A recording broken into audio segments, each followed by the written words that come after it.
Hi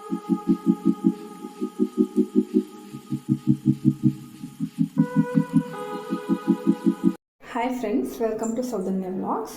ನಾನಿವತ್ತು ಮನೆಯಲ್ಲಿ ಯಾವ ಥರ ನ್ಯಾಚುರಲ್ ಆಗಿ ಹೇರ್ ಕಲರಿಂಗ್ ಮಾಡ್ಕೋಬೇಕು ಅಂತ ಹೇಳ್ಕೊಡ್ತಾ ಇದ್ದೀನಿ. ಅಂದರೆ ನ್ಯಾಚುರಲ್ ಅಂದರೆ ಫುಲ್ ಬ್ಲ್ಯಾಕಿಶ್ ಆಗಿ ಬರೋಲ್ಲ, ಬಟ್ ಒಂದು ರೇಂಜಿಗೆ ಫುಲ್ ರೆಡ್ಡಾಗಿ ಕಾಣ. ಇವಾಗ ಬರೀ ಮೆಹಂದಿ ಹಾಕಿದ್ರೆ ಯಾವ ಥರ ಬರುತ್ತೆ, ಫುಲ್ ರೆಡ್ಡಾಗಿ ಕಾಣುತ್ತಲ್ವ, ಅದೇ ಥರ ಇದು ರೆಡ್ಡಾಗಿ ಕಾಣಲ್ಲ, ಒಂಚೂರು ಡಾರ್ಕಿಶ್ ಆಗಿ ಕಾಣುತ್ತೆ. ಆ ಥರ ಬ್ರೌನ್ ಫುಲ್ ಇದಾಗ್ಬಿಟ್ಟು ಬ್ಲ್ಯಾಕಿಶ್ ಆಗಿರುತ್ತೆ. ಸೊ ಆ ಥರ ಏನೇನು ಹಾಕಬೇಕು ಅಂತ ನಿಮಗೆ ಹೇಳ್ಕೊಡ್ತಾ ಇದ್ದೀನಿ.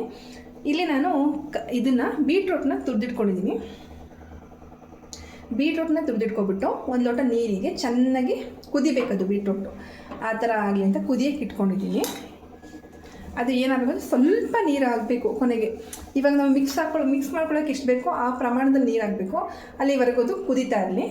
ಅದು ಕುದೀತಾ ಇರಬೇಕಾದ್ರೆ ನಾವಿವಾಗ ಒಂದು ಜಾರಿಗೆ ನೋಡಿ, ನಾನು ಇಲ್ಲಿ ಮಾವಿನ ಎಲೆ ಮತ್ತು ದಾಸವಾಳದ ಎಲೆ ತೊಗೊಬಂದಿದ್ದೀನಿ. ಇದು ತುಂಬ ಒಳ್ಳೆಯದು ಹೇರಿಗೆ, ನ್ಯಾಚುರಲ್ ಆಗೂ ಇರುತ್ತೆ. ಇವಾಗ ನಾವು ಕಲರಿಂಗ್ ಮಾಡ್ಕೊಂಡ್ವಿ, ಇವಾಗ ಏನೋ ಬೇರೆ ಬ್ರ್ಯಾಂಡ್ ನೇಮಲ್ಲಿ ಹೇಳಲ್ಲ ನಾನು. ಅದರಿಂದ ಏನಾಗುತ್ತೆ ಅಂದರೆ ಕೆಮಿಕಲ್ಸ್ ಆ್ಯಡ್ ಮಾಡಿರ್ತಾರೆ. ಸೊ ಕೆಮಿಕಲ್ಸ್ ಹಾಕಿದಾಗ ಏನಾಗುತ್ತೆ ಅಂದರೆ ಹೇರ್ ಫಾಲು, ಹೇರ್ ರಫ್ ಆಗೋದು, ಆಮೇಲೆ ತುಂಬ ಅಂದರೆ ಸ್ಕಾಲ್ಪಿಗೆ ಡ್ಯಾಮೇಜ್ ಆಗುತ್ತೆ, ಆ ಥರ ಎಲ್ಲ ಆಗುತ್ತೆ. ಅದರಿಂದ ಇದನ್ನು ನ್ಯಾಚುರಲಾಗಿ ಯಾವ ರೀತಿ ನಾವು ಇದು ಮಾಡೋದಂತ ನೋಡೋಣ. ಇದನ್ನ ಇವಾಗ ನಾನು ರುಬ್ಕೋತೀನಿ. ಇದಕ್ಕೆ ಮಾವಿನ ಎಲೆ ಮತ್ತು ದಾಸವಾಳದ ಎಲೆ ಹಾಕೋಬಿಟ್ಟು ಬೇರೆ ಏನು ಹಾಕೊಳ್ಳೋ ಅವಶ್ಯಕತೆ ಇಲ್ಲ, ನುಣ್ಣಗೆ ರುಬ್ಕೊಳ್ಳೋಣ. ಮಿಕ್ಸಿಯಲ್ಲಿ ರುಬ್ಕೋತಾ ಇದ್ದೀನಿ. ಅದು ಯಾವ ಥರ ಅಂದರೆ ನಿಮಗೆ ಪೂರ್ತಿ ನೈಸಾಗಿ ಬರಲ್ಲ, ಓಕೆ, ಒಂದು ರೇಂಜಿಗೆ ಅದನ್ನು ಮಿಕ್ಸ್ ಮಾಡ್ಕೊಳ್ಳೋ ಥರ. ಇವಾಗ ಅದ್ರದ್ದು ಏನಂತಾರೆ, ಅದರ ರಸ ಎಲ್ಲ ಬಿಡ್ಕೊಳ್ಳೋ ಥರ ಒಂಚೂರು ನೀರು ಹಾಕೋಬಿಟ್ಟು ಅದನ್ನು ರುಬ್ಬೋಣ.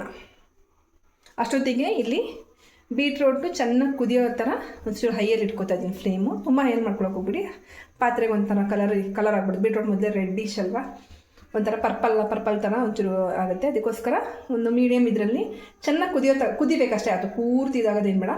ಚೆನ್ನಾಗಿ ಕುದೀತಾ ಅದು ರಸ ಎಲ್ಲ ಬಿಟ್ಕೊಳ್ಳಿ. ನೋಡಿ ಈಗ ಬೀಟ್ರೋಟಿನ ಕಲರೆಲ್ಲ ಚೆನ್ನಾಗಿ ನೀರಲ್ಲಿ ಕುದ್ದಿ ಕಲರ್ ಬಿಟ್ಟಿದೆ. ಸೊ ಇವಾಗ ನಾನು ಗ್ಯಾಸ್ ಆಫ್ ಮಾಡ್ಕೊತೀನಿ. ಗ್ಯಾಸ್ ಆಫ್ ಮಾಡಿಕೊಂಡು ಇದನ್ನು ಸೋದಿಸ್ಬಿಟ್ಟು ಒಂದು ಕಪ್ಪಲ್ಲಿ ಇಟ್ಕೊಳ್ಳೋಣ. ಈ ವಾಟರಿಂದನೇ ನಾವು ಮೆಹಂದಿ ಮತ್ತು ಯಾವ್ಯಾವ ಐಟಮ್ಸ್ ಹಾಕ್ತೀನಿ ಅಂತ ನಿಮಗೆ ಹೇಳ್ತಾ ಹೋಗ್ತೀನಿ. ಅದನ್ನೆಲ್ಲ ಕಲಿಸ್ಬಿಟ್ಟು ಓವರ್ನೈಟ್ ಬಿಡಬೇಕಾಗುತ್ತೆ. ನೋಡಿ ಫ್ರೆಂಡ್ಸ್, ಇದು ಬಂದುಬಿಟ್ಟು ಮೆಹಂದಿ ಬೌಲ್ ಅಂತಲೇ ಸಿಗುತ್ತೆ. ಇದು ನಿಮಗೆ ಫ್ಲಿಪ್ಕಾರ್ಟ್, ಅಮೆಝಾನ್, ಮೀಶೋ ಯಾವುದೇ ವೆಬ್ಸೈಟಲ್ಲಿ ನೋಡಿದ್ರು ಸಿಗುತ್ತೆ ನಿಮಗೆ. ಇದ್ರ ಜೊತೆ ಈ ಥರ ಒಂದು ಬ್ರಷ್ ಕೊಡ್ತಾರೆ. ನಾನು ಇದನ್ನು ಮೀಶೋಯಿಂದ ಆರ್ಡರ್ ಮಾಡಿದ್ದು. ಅರೌಂಡ್ 230 ಅಲ್ಲೇ ಸಿಗುತ್ತೆ ನಿಮಗೆ ಮೀಶೋ ಅಲ್ಲಿ. ಆನ್ಲೈನ್ ಪೇಮೆಂಟ್ ಮಾಡಿದ್ರೆ ಇನ್ನೂ ಸ್ವಲ್ಪ ಕಮ್ಮಿ ಆಗುತ್ತೆ.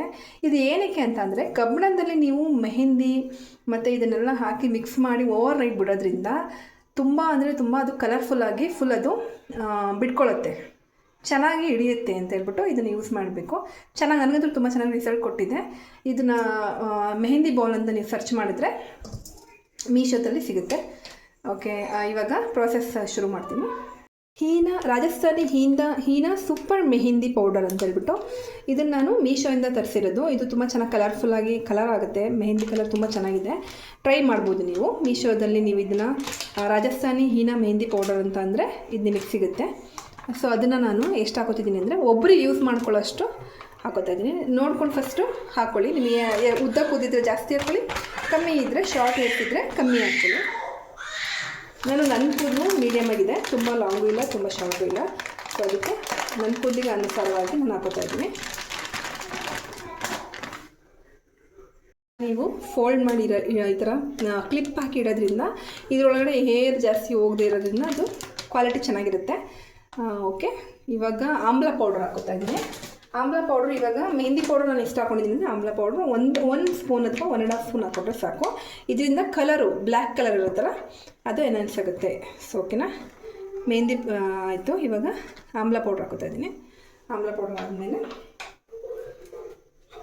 ಇದಕ್ಕೆ ನಾವು ಮಿಕ್ಸ್ ಮಾಡ್ಕೊಂಡಿರೋಂಥ ನೋಡಿ, ಈ ಥರ ನುಣ್ಣಗಾಗಿದೆ, ಚೆನ್ನಾಗಿ ನುಣ್ಣಗಾಗಿದೆ. ಮಿಕ್ಸ್ ಮಾಡ್ಕೊಂಡಿರೋ ಇದರಲ್ಲಿ ಏನೇನಿದೆ, ಮಾವಿನ ಎಲೆ ಮತ್ತು ದಾಸವಾಳದ ಎಲೆ ಇದೆ. ಇದನ್ನು ಇದಕ್ಕೆ ಹಾಕೋತಾ ಇದ್ದೀನಿ. ಇದರಿಂದ ಚೆನ್ನಾಗಿ ನಮಗೆ ಕಲರ್ ಬರುತ್ತೆ. ಆಮೇಲೆ ಇದು ದಾಸವಾಳ ಇದೆಯಲ್ಲ, ಸಖತ್ತು ಶೈನಿಂಗ್ ಕೊಡುತ್ತೆ ಮತ್ತು ಕೂದಲಿಗೆ ತುಂಬ ಒಳ್ಳೆಯದು.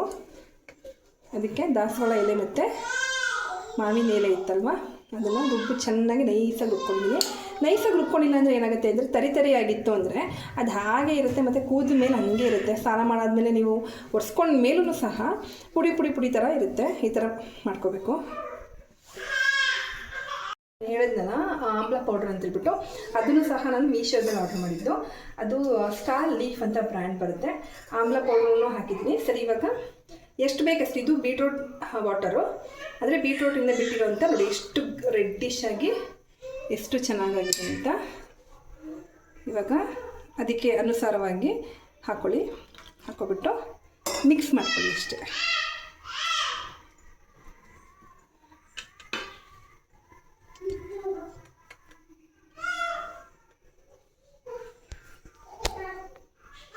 ಓಕೆ, ಇವಾಗ ಇದನ್ನು ನೀಟಾಗಿ ಇವಾಗ ಮೆಹಂದಿ ನಾರ್ಮಲಾಗಿ ಯಾವ ಥರ ಮಿಕ್ಸ್ ಮಾಡ್ಕೋತೀರಾ ಆ ಥರ ನೀಟಾಗಿ ಮಿಕ್ಸ್ ಮಾಡ್ಕೊಳ್ಳಿ ಅಷ್ಟೇ.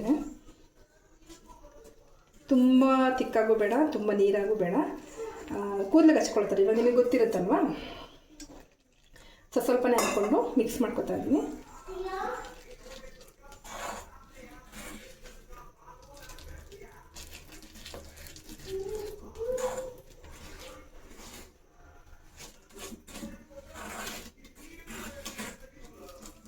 ತುಂಬಾ ನೀರು ಥರ ಮಾಡ್ಕೊಬಿಡಿ, ಆಮೇಲೆ ಅದು ಹತ್ತಲ್ಲ. ಯಾಕಂದರೆ ನೀರು ಥರ ಅದು ಹಾಗೆ ಇಳಿಯೋದು ಮುಖದ ಮೇಲೆಲ್ಲ ಚೆನ್ನಾಗಿದಾಗಲ್ಲ.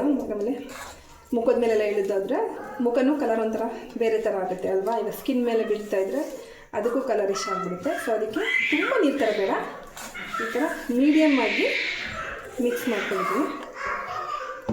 ನೋಡಿ ಫ್ರೆಂಡ್ಸ್, ಆಗಲೇ ಸೈಡ್ ಒಂಚೂರು ಬ್ಲ್ಯಾಕ್ ಇಷ್ಟು ಥರ ಆಗಿದೆ ನೋಡಿ. ಈ ಥರ ಕಲಿಸ್ಕೊಬಿಟ್ಟು ಒಂದು ಮೀಡಿಯಮ್ ಥಿಕ್ನೆಸ್ಸಲ್ಲಿ ಮುಚ್ಚಿಬಿಟ್ಟು ಓವರ್ ನೈಟ್ ಬಿಡಿ. ಇವತ್ತೆಲ್ಲ ನಾನು ಇವತ್ತು ಕಲಿಸಿದ್ದೀನಿ ಅಂತಂದರೆ ನಾಳೆ ಬೆಳಗ್ಗೆ ತನಕ ಇದನ್ನು ಬಿಟ್ಬಿಟ್ಟು ನಾಳೆ ಬೆಳಗ್ಗೆ ನೀವು ಹೇರಿಗೆ ಅಪ್ಲೈ ಮಾಡಿದ್ರೆ ನೀಟಾಗಿ ಗ್ರೇ ಹೇರ್ಸ್ ಎಲ್ಲಿದೆ ಹಂಗಂತ ಹೇಳ್ಬಿಟ್ಟು ಬರೀ ಗ್ರೇ ಹೇರ್ಸಿಗೆ ಹಚ್ಬೇಡಿ. ಪೂರ್ತಿ ಅಂದರೆ ಪೂರ್ತಿ ಕೂದಲಿಗೆ ಹಚ್ಕೊಳ್ಳಿ.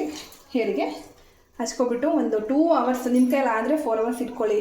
ಇಲ್ಲ ಅಂತ ಅಂದರೆ ಒಂದು 2 hours ಬಿಟ್ಬಿಟ್ರು ಸಾಕು. 2 hours ಬಿಟ್ಬಿಟ್ಟು ಸ್ನಾನ ಮಾಡಿಕೊಂಡ್ರೆ ನೀಟಾಗಿ ಹೇರ್ ಕಲರ್ ಬಂದಿರುತ್ತೆ. ಅವತ್ತೇ ಬಂದಿರೋ ನಿಮಗೆ ರಿಸಲ್ಟ್ ಅಂದ್ರೂ ಮಾರನೇ ದಿನ ಅವತ್ತೇ ಬರುತ್ತೆ ಆಲ್ಮೋಸ್ಟು. ಮಾರನೇ ದಿನಕ್ಕೆ ಇನ್ನೂ ಒಂಚೂರು ಚೆನ್ನಾಗುತ್ತೆ. ನಾನು ಇನ್ನೊಂದು ಹೇಳ್ತೀನಿ, ಯಾರಾದರೂ ತುಂಬ ನ್ಯಾಚುರಲಾಗಿ ಬೇಕು, ನಿಮಗೆ ಏನಾದರೂ ಆಮ್ಲ ಪೌಡರು ಮತ್ತು ಮೆಹಂದಿ ಪೌಡರು ಬೇಡ, ಇನ್ನೂ ನ್ಯಾಚುರಲ್ ನಾವು ಮಾಡ್ಕೋತೀವಿ ಅಂದರೆ ಮೆಹಂದಿ ಸೊಪ್ಪು ಏನಾದರೂ ನಿಮ್ಮ ಮನೆ ಹತ್ರ ಬೆಳೆದಿದ್ರೆ ಮೆಹಂದಿ ಸೊಪ್ಪು ಮತ್ತು ಬಂದುಬಿಟ್ಟು ಆಮ್ಲ ಸಿಗುತ್ತಲ್ವ, ಆಮ್ಲ ನೆಲ್ಲಿಕಾಯಿ, ಬೆಟ್ಟದ ನೆಲ್ಲಿಕಾಯಿ ಸಿಗುತ್ತಲ್ವ, ಅದನ್ನು ಹಾಕಿ ರುಬ್ಬಿಟ್ಟು ಇದಕ್ಕೆ ಮಿಕ್ಸ್ ಮಾಡಿಕೊಂಡ್ರೆ ಅದು ಇನ್ನೂ ಒಳ್ಳೆಯದು, ಇನ್ನೂ ನ್ಯಾಚುರಲ್ ಆಗಿರುತ್ತೆ. ಯಾವುದೇ ರೀತಿ ಹೇರಿಗೆ ಡ್ಯಾಮೇಜ್ ಆಗಲ್ಲ. ಓಕೆ, ಆ ಥರ ಇಲ್ಲದೆ ಇರೋರು ಈ ಥರ ಮಾಡೋದ್ರಿಂದ ಏನೂ ಪ್ರಾಬ್ಲಮ್ ಇರೋಲ್ಲ. ಇದರಲ್ಲೂ ಏನು ಜಾಸ್ತಿ ಕೆಮಿಕಲ್ಸು ಅವೆಲ್ಲ ಮಿಕ್ಸ್ ಮಾಡಿರಲ್ಲ. ಸೊ ಇದನ್ನು ಓವರ್ ನೈಟ್ ಬಿಟ್ಕೊಂಡು ನಾಳೆ ನಾನು ಹೇರಿಗೆ ಅಪ್ಲೈ ಮಾಡ್ತಾಯಿದ್ದೀನಿ. ಸೊ ಇದಾಗಿತ್ತು ಫ್ರೆಂಡ್ಸ್. ಇದು ರಿಸಲ್ಟ್ ನಾನು ನಿಮಗೆ ನೆಕ್ಸ್ಟ್ ವ್ಲಾಗಲ್ಲಿ ಹೇಳ್ತೀನಿ. Thank you for watching. Please ಯಾರಾದರೂ ಸಬ್ಸ್ಕ್ರೈಬ್ ಮಾಡ್ಕೊಂಡೆ ನೋಡ್ತಾ ಇದ್ದರೆ ನನ್ನ ಚಾನಲ್ನ ಸಬ್ಸ್ಕ್ರೈಬ್ ಮಾಡ್ಕೊಳ್ಳಿ.